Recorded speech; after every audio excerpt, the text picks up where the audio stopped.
Hello, আমি doctor Sobhana Parvin. আমি বর্তমানে বর্ধমান জেলার মন্তেশ্বর ব্লকের ডক্টর। আমি আজকে আলোচনা করব বার্থ কন্ট্রোল পিল বা গর্ভনিয়ন্ত্রণ পরি নিয়ে।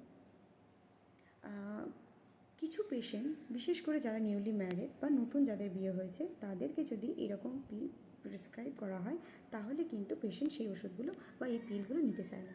তাদের মধ্যে কিছু ভুল ধারণা আছে, সেগুলো হচ্ছে যে ওজন বেড়ে যাওয়া, পেটে চর্বি জমে যাওয়া, বাচ্চা আসতে লেট হওয়া, বিভিন্ন রকম ভুল ধারণা তাদের মধ্যে আছে। পেশেন্টের প্রথম কোয়েশ্চেন্স থাকে যে এই মেডিসিন নিলে ওজন বেড়ে যায় বা পেটে চর্বি জমে যায়। না, এরকম পিলগুলো নিলে কোনো রকম ওজন বাড়া বা পেটে চর্বি যাওয়ার কোনো কিন্তু প্রমাণ রিসার্চে পাওয়া যায়নি। দ্বিতীয় প্রশ্ন থাকে যে এই মেডিসিন নিলে বাচ্চা আসতে লেট হয় বা বাচ্চা হয় না। বাচ্চা হয় না নয়, তবে বাচ্চা হওয়ার হতে একটু সময় লাগে বা একটু লেট হওয়ার সম্ভাবনাটা থাকে। তার কারণ হচ্ছে যে এই পিলটা যখন আমরা নেওয়া শুরু করি, তখন কি হয়, আমাদের বডিতে যে নর্মাল হরমোনাল ব্যালেন্সটা থাকে সেটা সামান্য একটু পরিবর্তন হয়। আর তোমরা যদি প্রেগনেন্সি প্ল্যানিং করো বা কোনো রকম বাচ্চা নেওয়ার পরিকল্পনা করো, তাহলে যেদিন থেকে এই মেডিসিনটা নেওয়া বন্ধ করবে তার ঠিক 3 থেকে 4 মাস মতো সময় লাগে ওই নর্মাল পরিবর্তন হওয়ার যে হরমোনাল ব্যালেন্সটা আমাদের শরীরের মধ্যে, সেটা নর্মালে আসতে ওই 3 থেকে 4 মাস সময় লাগে।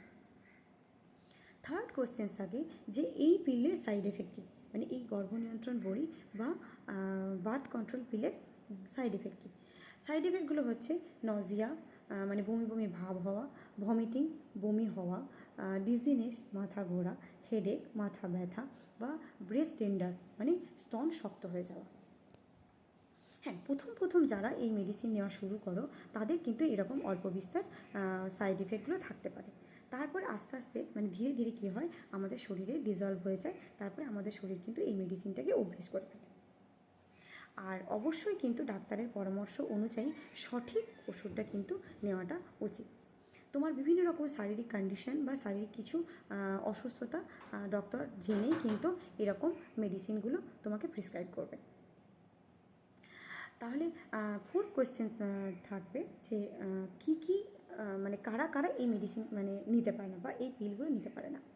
হ্যাঁ, যাদের খুব ওজন বেশি বা যাদের প্রেশার সুগারের ওষুধ খায়, যাদের কোনো রকম শিরার প্রবলেম আছে, হার্টের প্রবলেম আছে, লিভারের প্রবলেম আছে, বা যাদের মাইগ্রেনের প্রবলেম আছে, তারা কিন্তু এরকম ওষুধগুলো বা এই পিলগুলো নিতে পারে না।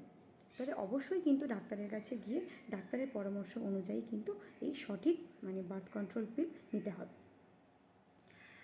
ফিফথ কোয়েশ্চেন্স হচ্ছে যে এই মেডিসিনের উপকারিতা কী কী বা এই পিলের উপকারিতা কী কী। এই পিলের উপকারিতা হচ্ছে যে যাদের ইরেগুলার মেনস্ট্রুয়েশন হয় বা নিয়মিত মাসিকটা হয় না, তারা কিন্তু এরকম মেডিসিন নিলে তাদের পিরিয়ড কিন্তু নিয়মিত হওয়া শুরু করে। বা কিছু পেশেন্টের মেনস্ট্রুয়াল ক্র্যাম্প থাকে, মাসিকের সময় প্রচণ্ড পেট ব্যথা করে, তারা যদি এরকম মেডিসিনগুলো নিয়ে থাকে বা এই পিলগুলো নিয়ে থাকে, তাদের কিন্তু এই ব্যথাটা চলে যায়। বা যাদের খুব হেভি ব্লিডিং হয়, মেনোরেজিয়া হয়, তারাও কিন্তু এরকম বার্থ কন্ট্রোল পিল বা গর্ভনিয়ন্ত্রণ বড়ি যদি নেয়, তাহলে কিন্তু তাদের এই হেভি ব্লিডিংটা কিন্তু বন্ধ হয়ে যায়। সিক্স কোয়েশ্চেন্স থাকে যে এই ওষুধটা কেমন নিতে হয় বা ভুলে গেলে কি করব। হ্যাঁ, এই ওষুধটা মাসিকের প্রথম দিন থেকে বা পিরিয়ডের ডে 1 থেকে নেওয়া শুরু করতে হয়। 21টা বা 28টা ট্যাবলেটের প্যাকেট থাকে। হ্যাঁ, একদিন যদি ভুলে যাওয়া হয় আর তাহলে কিন্তু সেই ওষুধটা যখনই এই পিলটা নেওয়ার কথা মনে পড়বে, তখনই কিন্তু এই পিলটা নিতে হবে। সেটা যদি একদিনে 2বার নিতে হয়, তাহলে কিন্তু কোনো রকম প্রবলেম হয় না। আর এই ওষুধটা কিন্তু সঠিক সময়ে প্রত্যেক দিন কিন্তু নিতে হয়। যদি 2 থেকে 3 দিন ভুলে যাওয়া হয়, তাহলে কিন্তু কোনো রকম এমার্জেন্সি পিল বা কন্ডোম ব্যবহার করতে হবে। বা 5 থেকে 6 দিন যদি ভুলে যাওয়া হয়, তাহলে কিন্তু এমার্জেন্সি পিল বা কন্ডোম ব্যবহার করতে হবে। আর ওই প্যাকেটটা কোনো রকম কন্টিনিউ না করে পরের মাসে যখন আবার পিরিয়ডটা হবে, তখন কিন্তু আবার নতুন একটা প্যাকেটের ওষুধ শুরু করতে হবে। সেভেন্থ কোয়েশ্চেন্স থাকে পেশেন্টের যে এর সুরক্ষা রেট কত। হ্যাঁ, এর সুরক্ষা রেট হচ্ছে 99% যদি এটা সঠিক সময়ে প্রত্যেক দিন নেওয়া হয়।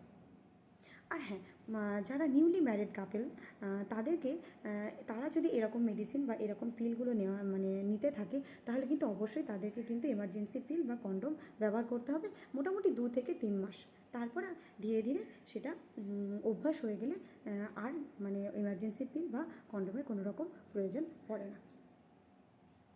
ধন্যবাদ, আজ এটুকু।